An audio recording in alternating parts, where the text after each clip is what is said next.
This copyrighted telecast may not be reproduced, retransmitted, or used in any form without the authorized written consent of NASCAR Broadcasting. NASCAR would like to thank all of our loyal fans for your continued support, and we hope you enjoyed today's broadcast. Harvick's car, just like at Phoenix, right on the bottom of that racetrack. Back straightaway, a spin, and it's the 49, driven this week by Mike Wallace. Basically coming off turn 2 over there, Larry. Number 1. Didn't hit anything. I don't know if he got any help or not. So we'll see some of the guys probably at the back come in and make some adjustments. All by himself. Mike Wallace is around. And it's black and silver. Harvick just blasted past Casey Mears to take over the 3rd spot. Whoa, around goes the 4. Scott Wimmer in the fence going into turn 3, and that'll put us under caution for the 2nd time. Chevy headed for the garage. And there he is inside Jeremy Mayfield and gets up into Mayfield. Yeah, he just squeezed up in front of Jeremy. I mean, Jeremy had nowhere to go. Now, Alabama, bad week again here tonight in Richmond. Boy, I looked up and saw the 26. I thought he was, I don't know what happened to him. I saw smoke. Let's see if we can get a replay here. Jamie McMurray. Oh, there you go. Man, I looked up and I saw him. I said he was going to wreck. I think he probably said the same. Did we have that good hands thing yet? He's tight getting in. Front straightaway, Steve. And we've got troubles on the straightaway. Down the front stretch. And Tony Raines is right in the midst of it. In the DLP Chevrolet. He got in the... Get him fired up now. Players talent. Yeah, I don't see a lot of damage. There's J.J. Yaley alongside. Just almost what happened. It's almost the same thing. Man, he mad at that thing, Larry. Here hitting the rev limiter. It's almost what happened to Jamie McMurray on the back straightaway. Just sounded like the rear tires broke loose. Yeah. And the right rear a lot, so be careful. Dick Burton. Mark Martin came on the radio just a few moments ago. We've got a caution on the speedway. And it is Jeff Green and Casey Mears. And I believe this was all in aftermath to a problem that Jeff Burton had coming off turn number 4. Darrell, it's that will be the spin here. Jeff Green, Jimmy Johnson. There you go. It's the same thing. Whoa, Jimmy Johnson. Did he get damaged? Got a little lick there. Tony Stewart just barely gets by in that 20 you know, Larry, that's the 3rd time now I've seen a car coming off the corner just bust the rear tires loose.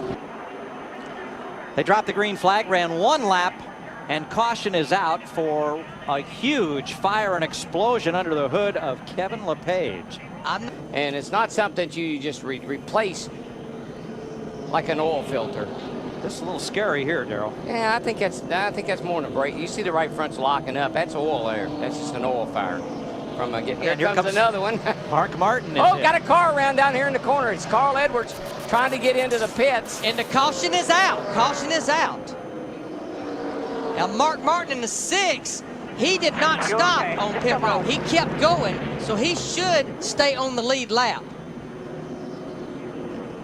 So at lap 185. He heads up that time. I think Mark's okay. I believe that the car gets run into. Oh, yeah.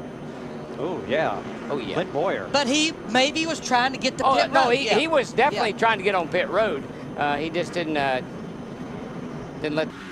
Welcome back to Richmond. Mike Joy with Darrell Waltrip, Larry McReynolds at the Crown Royal 400, which next year becomes the Your Name Here 400. That'll be an interesting promotion. Let's see. Here's Jamie McMurray comes onto pit road, and let's show you why we're under this caution. Watch the 1. See the dust fly. That's on the exit there, coming off turn 4. Everybody's running really high down here in 3 and 4, right up next to the wall in the middle of the corner, but he got a little too much of that debris on his tires. Caution is out for Martin Truex, blown engine. Note among the leaders who did not come to pit road, Kevin Harvick. I don't like this. I don't think that was a good move. Steve. Tires. And here's why we're under caution. Martin Truex was puffing smoke from the middle of the corner out, and then finally something grenaded in the tracker boats number 1. Now, remember what happened to his teammate Dale Earnhardt?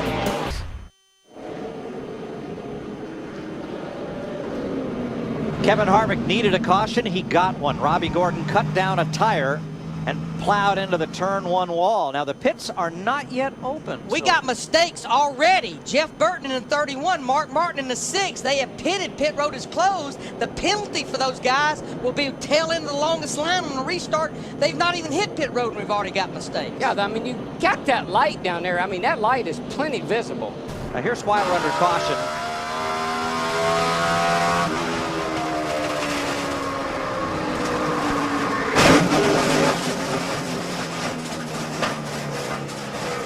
That's a lick. Now, inexplicably, Just like we saw turn him 3. right there. Riggs and Vickers were fighting for position side by side for 4 laps. They connected. Riggs into the outside wall, Vickers to the inside. Come on down. Jimmy Johnson, lucky Come dog. on. Yeah, these two had been going at it for 10th position for about 10 or 15 laps.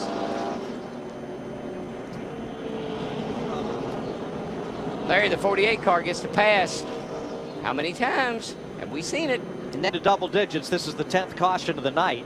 These two had been side by side for at least 3 laps. See the brakes blowing on the 10 car, trying to stay off the 25. A lot of damage to both those race cars. Yeah. But Hamlin was able to clear the lap car. Oh, back straightaway. Burton gets turned around into the wall. Caution is out again. 11th time tonight. Jeff Burton was one of those cars I talked about right before we went to break that made a pit stop. They were 3 wide coming off turn 2 back there. Something. Let's see what happened here. Whoa, he gets into Mark Martin. Or yeah, he's all over Mark Martin, Jeff Burton is. Trying to keep from wrecking Martin, wrecks himself, and that's a pretty hard lick on the inside right there. No safe barrier down there.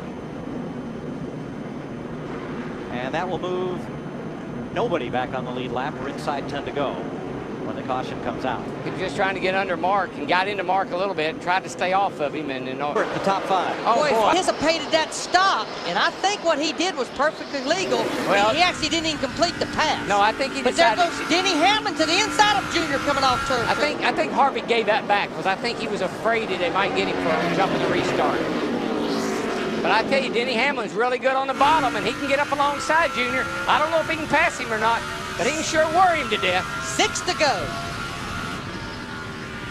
And you know what? There's those 2 guys at the front right now. There's no 2 guys here want to win worse than they do. Junior trying to return to victory lane for the first time in 47 races. Hamlin's never been there. He's in his rookie season, trying to become the first rookie since Stewart to win here. This is almost like Casey Kane and Tony Stewart, because Hamlin probably wouldn't have the ride if it wasn't for Dale Jr. Hamlin can beat him through the middle of the corner. Junior in that second group gets a good run off turn 2 like he did down the backstretch that time. 4 to go next time. Got to have the whole racetrack to make the pass. That's the problem. When you get down under somebody, you just don't have enough room. I think now that they're sorted out a little bit, the tires are cleaned off. It's pretty hard for Hamlin to get to him now. Here's a man on a move right here. Yep. Greg Biffle in the 16 car. He was one of those cars that pitted for fresh Just went tires. around Tony Stewart. 5th place. And guess where Jimmy Johnson is? On the lead lap in 13th. 13th and coming. With fresh tires. 3 to go.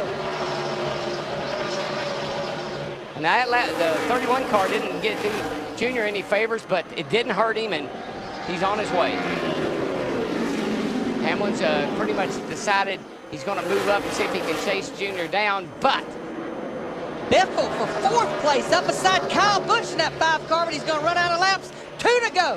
What a comeback for Greg Biffle. you got that right. I mean, he is just driving around them left and right, and Junior just continues to open the gap. He is stretching it out. He gets off the corner so good. White flag this time. Come on, bring her home, Junebug. I believe you got yourself one there, buddy. Clean racetrack. And the fans are waving as he completes his last lap halfway down the backstretch. Went home early last week. Gonna stay up late tonight. Dale Earnhardt Jr. for his 17th Nextel Cup victory wins the Crown Royal 400. This bud's for you, baby.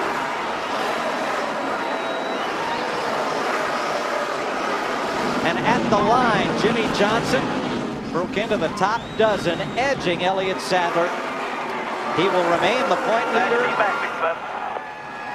Tony Stewart will rise to second in the Nextel Cup standings. First win for Junior in the last 28 races. That was Chicago last July. He was 1 for 47 coming in here. Next year, the title of this race will be the name of a fan who wins a Crown Royal contest. It's the Your Name Here 400 for now. But tonight, this race belongs to Dale Earnhardt Jr. All I know is last week at Talladega, when the 8-car fell out, I think fans left. I think more fans came tonight here at the end of this race. Burning down the house. Look at this. Larry, where'd he go? He's down there. Where'd he go? There he is. Melt him down. Scorch him hides. Two big keys to victory for Junior tonight. One that we've talked about, the early pit stop. He blew the right rear out, Larry. And the other, he battled Kevin Harvick hard for the lead and then backed out to 4th place. If you guys go race a while, I'll see you later. This copyrighted telecast may not be reproduced, retransmitted, or used in any form without the authorized written consent of NASCAR Broadcasting. NASCAR would like to thank all of our loyal fans for your continued support, and we hope you enjoyed today's broadcast. This has been a presentation of Fox Sports.